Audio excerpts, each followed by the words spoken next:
மக்கள் வணக்கம். ஜூன் 1 மாலை எக்ஸிட் போல்ஸ் தேர்தலுக்கு பிந்தைய கருத்து கணிப்பு வந்தது. அதில் மத்தியில் மீண்டும் பாஜக தான் ஆட்சி அமைக்கும் என்று அத்தனை எக்ஸிட் போல் கணிப்பும் நமக்கு கூறியுள்ளது. அதே ஜூன் 1 மாலை இந்திய கூட்டணி எதிர்க்கட்சிகள் கூட்டணி டெல்லியில் கூடின.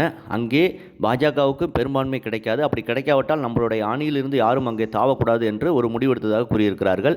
இதிலிருந்தே தெரிகிறது அவர்களுக்கு ஒற்றுமை இல்லை என்பது. ஆரம்பம் முதலே இவர்களுக்குள் ஒற்றுமை கிடையாது. ஆனால் ஒரு சுயநலம் மட்டுமே இருந்தது. காரணம் என்றால் மோடி அவர்கள் ஆட்சி அமைக்கக்கூடாது, மக்கள் மீது அவர்களுக்கு அக்கறை கிடையாது, இலவசத்தை கொடுத்து வெற்றி பெற்றுள்ளார் என்று நினைத்தார்கள்.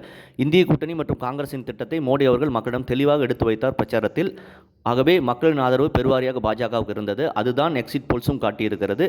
மத்தியில் மீண்டும் ஜூன் 4 அன்று தேர்தல் முடிவுகள் வெளிவரும்போது பாஜக அதிக இடத்தில் வெற்றி பெற்று மோடி அவர்கள் தான் 3வது முறையாக ஆட்சி அமைப்பார் என்று தெளிவாக கூறியுள்ளது. அது கண்டிப்பாக நடக்கும் என்று நம்பப்படுகிறது. இதை பற்றி உங்கள் கருத்து என்னதை கமெண்ட் பாக்ஸில் பதிவிடுங்கள். சேனலை ப்ளீஸ் சப்ஸ்கிரைப் அண்ட் ஷேர் செய்யுங்கள். நன்றி, வணக்கம், ஜெய்ஹிந்த்.